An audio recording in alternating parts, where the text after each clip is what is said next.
मैं हूं आपके साथ कविता थपलियाल और आप देख रहे हैं कंज्यूमर इज किंग। आए दिन विज्ञापन की दुनिया में किसी न किसी बात को लेकर बवाल होता है और कभी लोगों की भावनाएं आहत करने को लेकर तो कभी मासूम लोगों को बरगलाने को लेकर।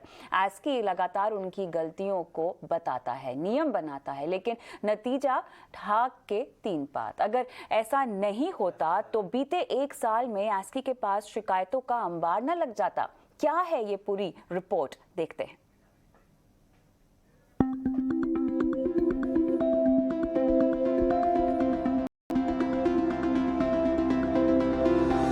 एक कहावत है कि जो दिखता है वही बिकता है। एडवर्टाइजिंग की दुनिया इस एक लाइन के इर्द गिर्द घूमती है। नया प्रोडक्ट लॉन्च करना हो या बिजनेस बढ़ाने के लिए नीतियां बदलनी, कंपनियां एडवर्टाइजिंग पर खूब खर्च करती हैं। यही वजह है कि भारत में एडवर्टाइजिंग इंडस्ट्री का 2021 में सालाना कारोबार करीब 70,715 करोड़ रुपए तक पहुंच चुका है। 2023 तक इसके 93,119 करोड़ रुपए तक पहुंच जाने की उम्मीद है। लेकिन इस इंडस्ट्री के बढ़ने के साथ ही advertising standard council of India यानी ASCI की जिम्मेदारी भी बढ़ गई है। ASCI की अप्रैल 2021 से मार्च 2022 की कंप्लेंट रिपोर्ट के मुताबिक काउंसिल ने एक साल के दौरान प्रिंट, डिजिटल और टीवी इंडस्ट्री के तकरीबन 5,532 विज्ञापनों की समीक्षा की। रिपोर्ट में दावा किया गया है कि इस साल 62% एडवर्टाइजमेंट पर नजर रखी और 25% शिकायतों को निपटाया है। रिपोर्ट के मुताबिक इस साल ASCI के पास डिजिटल विज्ञापनों का काम ज्यादा रहा है। ASCI की ओर से जिन एड्स पर नजर रखी गई उनमें 48% एड डिजिटल के थे और गाइडलाइंस को तोड़ने की शिकायतें भी डिजिटल मीडिया को लेकर ही ज्यादा थी। बीते साल इन्फ्लुएंसर गाइडलाइंस लागू होने के बाद भी इन्फ्लुएंसर्स के खिलाफ भी 29% शिकायतें दर्ज की गई। जबकि भ्रामक विज्ञापनों की बात करें तो 41% एड्स ऐसे थे जिनमें सेलेब्स की मौजूदगी के बावजूद गाइडलाइंस के उल्लंघन के मामले सामने आए। वहीं इंडस्ट्री की बात करें तो ऑनलाइन गेमिंग और क्रिप्टो जैसे नए सेक्टर उन टॉप 5 बिजनेस इंडस्ट्री में रहे जिनके खिलाफ सबसे ज्यादा शिकायतें मिली। जबकि एजुकेशन सेक्टर में बने विज्ञापनों ने सबसे ज्यादा नियम को तोड़ा। एजुकेशन में 33% विज्ञापन नियमों का उल्लंघन करते पाए गए, जबकि हेल्थ केयर में 16%, पर्सनल केयर सेक्टर में 11%, फूड एंड बेवरेजेज, क्रिप्टो और ऑनलाइन रियल मनी गेमिंग में 8% विज्ञापन नियम को तोड़ते पाए गए।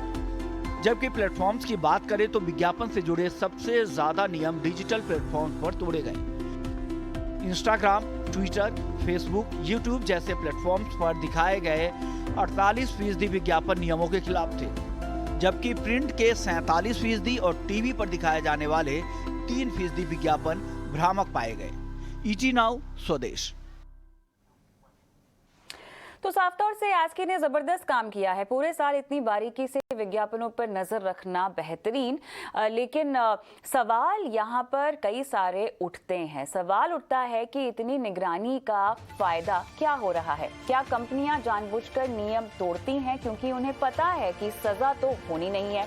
क्या एस्की को और ज्यादा पावर देने की जरूरत है? विज्ञापन की दुनिया को ज्यादा जिम्मेदार बनाने के लिए क्या चाहिए? ऐसे ही तमाम सवालों के जवाब देने के लिए हमारे साथ खास पैनलिस्ट आज की इस पेशकश में जुड़ भी गए हैं। एस्की की सेक्रेटरी जनरल मनीषा कपूर हमारे साथ हैं, एड गुरु प्रहलाद कक्कर और साथ ही digital content creator Shivani Kapil. आप सभी का स्वागत है इस बेहद खास पेशकश में। मनीषा जी, आपके पास आऊंगी सबसे पहले क्योंकि जो रिपोर्ट आई है उसी पर बारीकी से आपसे बात करनी होगी। मुझे ये बताएं कि बहुत सारे आंकड़े इस रिपोर्ट में दिए गए हैं, लेकिन एक जो क्लैरिटी की ज़रूरत है वो ये है कि जब हम नियमों के उल्लंघन की बात करते हैं, शिकायतों की बात करते हैं, तो ये किन गाइडलाइंस के तहत या वो ऐसी कौन सी बारीकियां हैं, बातें हैं जिनके उल्लंघन को लेकर ये आंकड़े सामने आए हैं और ये शिकायतें सामने आई हैं?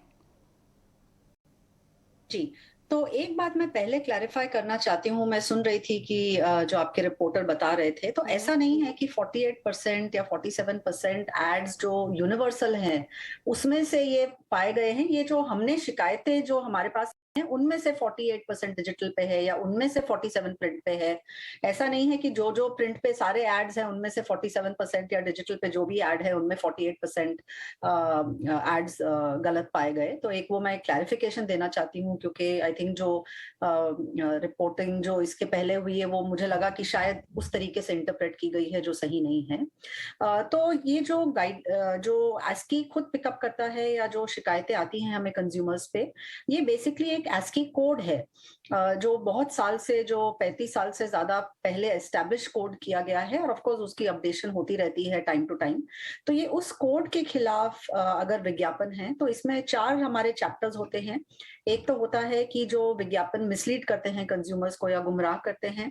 सेकंड, ऐसे विज्ञापन हो सकते हैं जो किसी हार्मफुल चीज की को बढ़ावा दे रहे हो या एक हार्मफुल सिचुएशन को बढ़ावा दे रहे हो। थर्ड, ऐसे एड्स हो सकते हैं जो ऑफेंसिव या डिसेंट या वल्गर हो। और 4, ऐसे एड्स हो सकते हैं जो कॉम्पिटिटिव गलत, मतलब जैसे किसी कंपटीशन को डेनिग्रेट कर रहे हैं अनफेयरली।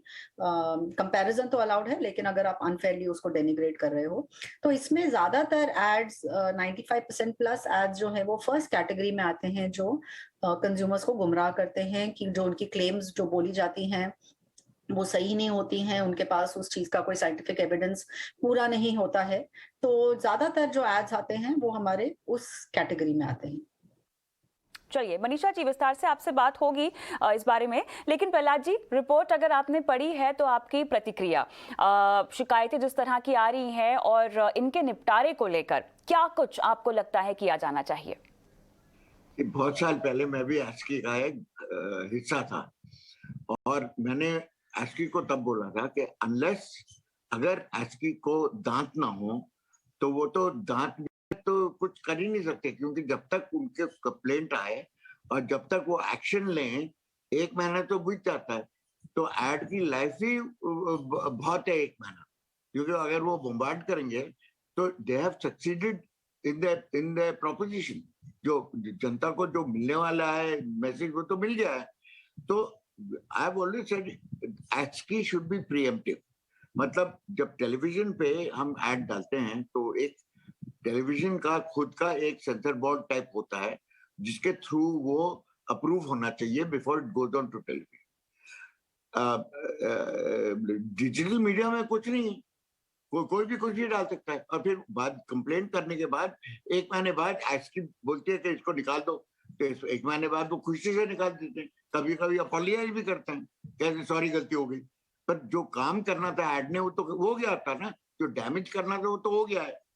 तो what is the point of ASCII being Toothless? अगर ASCII डज नॉट इम्प्लीमेंट, अगर ASCII is the self governing body of the advertising professionals, advertising के जो विज्ञापन के जो प्रोफेशनल्स है उनकी बॉडी है, और अगर वो खुद अपना आप ही नहीं जान सकते कि क्या हो रहा है अपने कम्युनिटी में, तो सरकार विल कम डाउन, बहुत हैवी हैंडेड हो जाएंगे। फिर रोएंगे लोग के क्रिएटिविटी में आप दखल दे रहे हैं, हमारी क्रिएटिविटी बंद कर रहे हैं, ये कर रहे हैं, वो कर रहे हैं। So the whole idea of ASCII was that self governing होना चाहिए, दैट एडवर्टाइजिंग प्रोफेशनल्स शुड जज advertising work, not government professionals. अब सरकार ने आपको दे दिया, पर सरकार ने आपको दांत तो दिए नहीं। उन्होंने कहा आपने मसूड़ों से काटो जिसको काटना है, मसूड़ों से कैसे काट सकते हैं? मनीषा जी, आप कितनी सहमत है प्रहलाद जी के बात से, क्योंकि साफ तौर से ये बात का इशारा ये है कि ASCII के पास और पावर्स आनी चाहिए। मैं देख रही हूँ आप मन मुस्कुरा भी रही हैं, क्या कुछ आपके दिमाग में चल रहा है, जरा बताएं प्रहलाद जी के बात पे। नहीं तो मतलब आई कैन अंडरस्टैंड जो फ्रस्ट्रेशन उनकी है, लेकिन जो ग्लोबल बेस्ट प्रैक्टिसेस हैं वो यही हैं, और हर जगह पे दुनिया में सेल्फ रेगुलेटरी बॉडी और कोई भी एडवर्टाइजिंग बॉडी ज्यादातर प्रीएम्प्टिव नहीं होती। प्रीएम्प्टिव हम एजुकेशन कर सकते हैं, हम लोगों को सिखा सकते हैं, लेकिन हर एड अगर उसको प्री अप्रूवल चाहिए तो वो एक बहुत अलग तरीके का एक सिस्टम हो जाता है, विच आई एम श्योर जो एडवर्टाइजिंग के प्रोफेशनल्स हैं लाइक प्रहलाद जी वो उस चीज को बहुत अपोज करते हैं। तो ये एक बैलेंस होता है, एंड 100% आई अग्री कि जो एड होता है वो रिलीज होता है, उसके बाद ही हम एक्शन लेते हैं। पर अगर आप देखें कि कंज्यूमर्स के पास क्या क्या उपाय हैं सामने जाने के, तो या तो वो कोर्ट्स में जाएं, तो फिर जो हम कुछ दिन और शायद 1 महीने में जो रिजल्ट देते हैं वो शायद कई साल लग जाएंगे।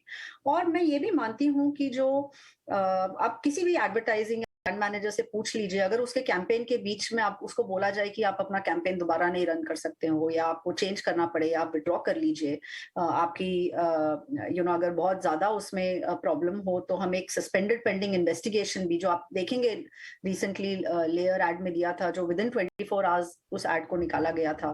तो डेफिनेटली जो सेल्फ रेगुलेटरी बॉडी है इसका एक एम्बिट होता है, सरकार का एक एम्बिट होता है, और world over self regulatory body और रेगुलेटर्स जो इंडस्ट्री बॉडी और सरकार हैं, ये नॉर्मली साथ में काम करते हैं, एक दूसरे को सपोर्ट करते हैं इस चीज में।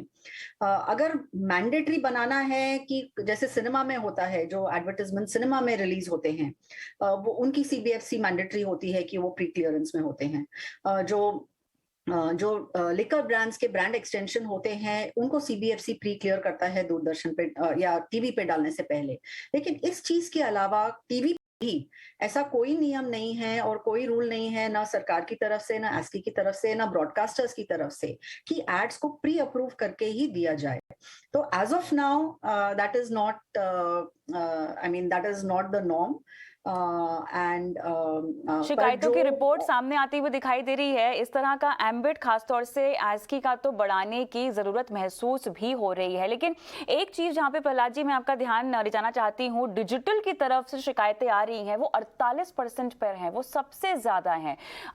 यहाँ पर किस तरह से आपको लग रहा है कि मनमानी की जा रही है और कोताही बरती जा रही है ASCI की तरफ से या जो विज्ञापन बना रहे हैं उनकी तरफ से? तरफ से, क्योंकि सरकार का कुछ लेना देना है नहीं डिजिटल से, क्योंकि वो समटाइम्स अपलोडिंग यहाँ से भी नहीं होता, कहीं और से होता है। तो उसके ऊपर कंट्रोल और कब्जा रखना is very necessary for ASCI to either तालमेल सरकार से रखें या channel what you call head से साथ रखें। तो उनको एक मालूम होना चाहिए कि ऐसा कोई ऐड आ गया तो फौरन उसको निकालना चाहिए। Now the problem with ASCI is that ये कह रहे हैं कि प्री व्यूइंग नहीं हो सकता। I'll tell you something, विलायत में, इंग्लैंड में, which is one of the most liberal states, pre viewing add का नहीं करते, स्क्रिप्ट का करते हैं। उनको मैंडेटरी है हर स्क्रिप्ट शामिल हो कि आप पैसा ना खर्च करें, उसके बाद बैन ना हो जाए। तो इतना तो लिहाज रखते हैं वो प्रोडक्शन पे कि आप स्क्रिप्ट हमें दिखाइए, अगर स्क्रिप्ट चालू चलेगी तो हम हाँ बोलेंगे, तो अगर स्क्रिप्ट नहीं चलेगी तो ये तो मेरा सवाल वही है प्रहलाद जी, मनीषा जी तो कह रही हैं कि ये करने में कोई दिक्कत नहीं है, लेकिन अगर करने को कहा जाए तो प्रहलाद जी को ही सबसे पहले आपत्ति होगी। इस पर आप क्या कहेंगे? बिल्कुल नहीं। अगर कोई सरकारी बाबू मेरे साथ बैठ के सेंसर कर रहा है मेरा ऐड, तो मुझे बहुत तकलीफ होगी। हाँ। पर अगर मेरे जो प्रोफेशनल्स हैं, हाँ। मेरे खुद के लोग हैं, अगर वो समझ सकते हैं कि इसमें ये हानि है, इस ऐड में, इस स्क्रिप्ट में ही हानि है, तो फिर I will respect that. Everybody professionally respects other professionals. We might not respect the babus. चलिए, यहाँ पर आपने बहुत ही बढ़िया पॉइंट रखी है, लेकिन इन्फ्लुएंसर्स की मैं बात करना चाहती हूँ। और शिवानी, यहाँ पर आपका कमेंट बहुत जरूरी होगा। 29% जितने भी फीचर्स होते हैं एड इन्फ्लुएंसर्स के, वो वॉयलेट करते हुए दिखाई दे रहे हैं इन्फ्लुएंसर गाइडलाइंस को और बाकी जो तमाम गाइडलाइंस सेट की गई हैं। क्या कुछ है ये, किस तरह से उल्लंघन हो रहा है? शिवानी, कुछ बताएं इसके बारे में। मैम, मैं इस इंडस्ट्री में पिछले 2.5 साल से हूँ और ये एक नई इंडस्ट्री है, इसको एक्सप्लोर करना, तो समझने में थोड़ा टाइम लगा। पर मैम, ASCI के बारे में तो आज तक हमने सुना नहीं, मैंने एज एन इन्फ्लुएंसर नहीं सुना। मुझे ऐसा लगता है कि इसकी अवेयरनेस और ज्यादा होनी चाहिए। आजकल हर सिटी में मैक्रो और माइक्रो, मेरे ख्याल से वो जो बात कह रहे थे अब यहाँ पर मुस्कुराएंगे वो शिवानी की बात सुनकर। बताइए शिवानी। तो मुझे ऐसा लगता है कि हम एक शेयर्ड रिस्पॉन्सिबिलिटी रखते हैं। हाँ। किसी की जिम्मेदारी नहीं है, हम सबकी जिम्मेदारी है। जितनी मेरी है उतनी ही आपकी भी है। तो उस रिस्पॉन्सिबिलिटी को समझने के लिए अगर हमें इन चीजों के बारे में ज्यादा अच्छे से जानकारी, कोई रिसोर्स, कोई जगह, कोई प्लेस मिले तो बहुत अच्छा रहेगा। जितनी भी एजेंसीज हमें मैनेज करती हैं, बड़ी एजेंसीज तो हमें मेल भेजती है, डॉक्यूमेंटेशन होता है, डिस्क्लेमर आता है, बट जो छोटी एजेंसीज हैं जिनके साथ हम कभी कभी काम करते हैं, बहुत बार सिर्फ मुंह बोली काम होता है कि हाँ ये प्रोड्यूस करना है, ये देना है, एंड वी गिव इट। आधे से ज्यादा टाइम हमें शायद पता ही नहीं कि एस्की के इसमें क्या रूल्स एंड रेगुलेशन है, पहला। और दूसरा मैम, जब हम वीडियोस अपलोड करते हैं डिजिटल प्लेटफॉर्म जो पब्लिक है हर किसी के लिए, बहुत बार ऐसी जगह होती हैं जहाँ पे हमारी क्लिप्स यूज होती है पर हमें पता ही नहीं है, अवेयरनेस ही नहीं है कि ये क्लिप यूज हो रही है हमारी। तो मैम मुझे ऐसा लगता है कि सबसे पहला अगर डिजिटल इन्फ्लुएंस या डिजिटल मार्केटिंग की बात करें, तो जब तक कंज्यूमर अवेयर, जितना अवेयरनेस होना चाहिए, जितना अथॉरिटी अवेयरनेस होना चाहिए, उतना जो प्रोड्यूस कर रहा है इन्फ्लुएंसर उसको भी अवेयरनेस होना मैंडेटरी है। ये कहने की कोशिश कर रही है शिवानी कि क्या यहाँ पर किसी रेगुलेटर के अभाव में आपको पता नहीं है कि इस तरह की कोई गाइडलाइंस है? अनफॉर्चुनेटली मैं इसमें हामी भरना चाहूंगी कि मेरे को इसके बारे में ज्यादा अवेयरनेस नहीं, तो मुझे बहुत दुख हुआ जान के कि ये चीजें तो मुझे पता होनी चाहिए। तो मेरे सबसे पहले रूल्स होने चाहिए।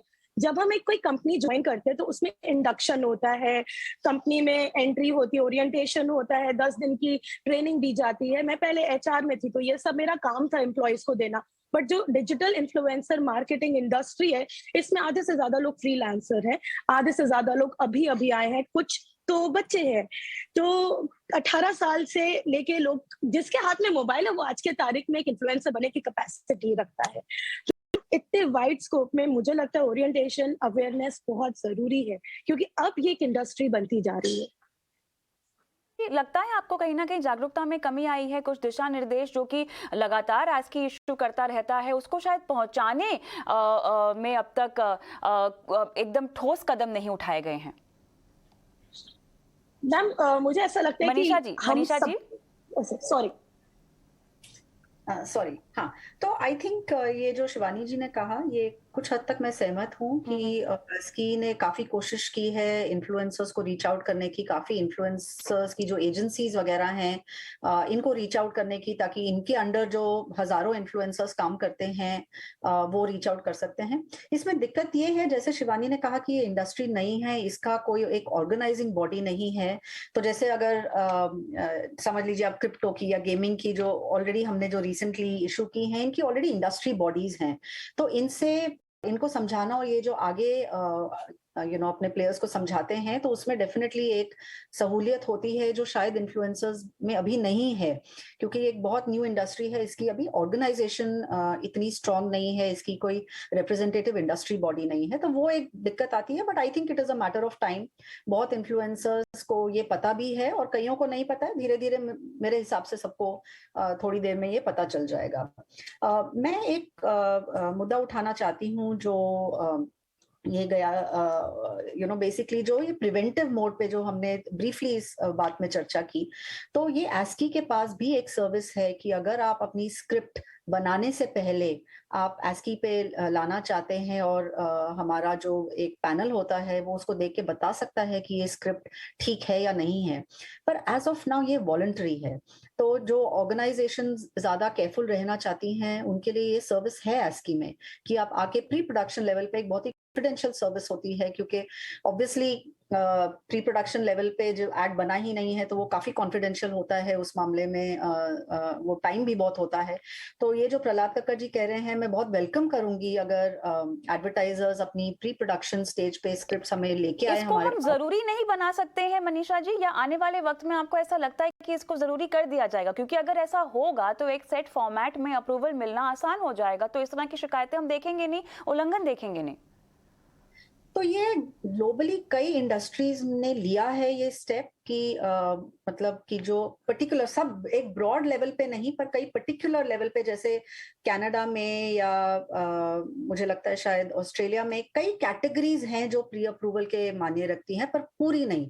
जैसे अल्कोहल हो गया, गैम्बलिंग हो गया, या एडवर्टाइजिंग टू किड्स वगैरह हो गया, ये कई चीजों में। पर यहाँ पे वो है कि जो सरकार ने भी ये एक नियम बनाया है और ब्रॉडकास्टर्स के हिसाब से कि जो ये एड्स हम ब्रॉडकास्ट करेंगे इन पर्टिकुलर कैटेगरीज में, इनका प्री अप्रूवल होना चाहिए।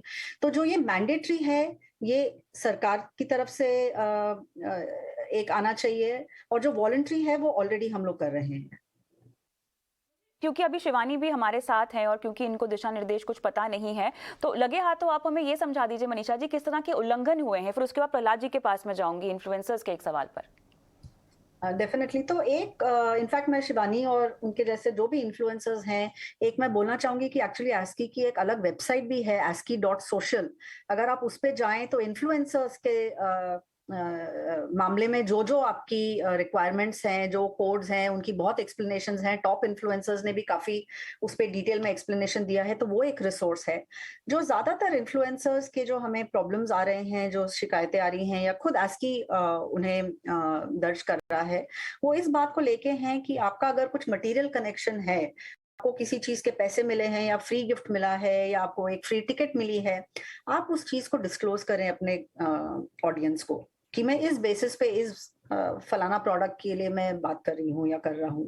तो वो एक इन्फॉर्म डिसीजन लेने का, जो आप ऑर्गेनिक कंटेंट, जो पेड प्रमोशन है, वो आप ऑर्गेनिक कंटेंट को डिस्गाइज ना करें। तो जो पेड प्रमोशन है उसको क्लियरली आप डिक्लेयर करें, चाहे प्लेटफॉर्म का जो डिस्क्लोजर लेबल होता है वो, या हमने 6-7 डिस्क्लोजर लेबल्स दिए हुए हैं वो यूज करके। तो ज्यादातर जो इन्फ्लुएंसर्स के केसेस हमने देखे हैं वो इसी तरीके के हैं, जो वो कंटेंट डाल रहे हैं वो कंज्यूमर्स को लगता ही नहीं कि ये ऐड है, बल्कि वो ऐड है, तो वो एक डिस्गाइज्ड एडवर्टाइजिंग हो जाता है। और जो कंज्यूमर की एक राइट टू इन्फॉर्मेशन है कि मैं एक इन्फॉर्म डिसीजन लूं किसी चीज के बारे में, वो उस चीज के अंदर बाधा डालता है। वाली बात है, जो शिकायतें आई हैं, देखिए 33% एजुकेशन से आई हैं, 16% हेल्थ केयर। ये दो सेक्टर इतने अहम हैं और इसमें भी अगर कोई सेलिब्रिटी इंडोर्स कर रहा है तो उसको लेकर भी शिकायतें हैं। क्या आपको लगता है कि सेलिब्रिटी इंडोर्समेंट के दायरों को ट्वीक करने की जरूरत है, इनमें बदलाव लाने की जरूरत है, या इनको नए सिरे से लॉन्च करने की जरूरत है? एक्चुअली आप देखें तो ASCI की ये हमेशा से ही गाइडलाइन रही है कि एंडोर्सर्स को ड्यू डिलिजेंस करना चाहिए।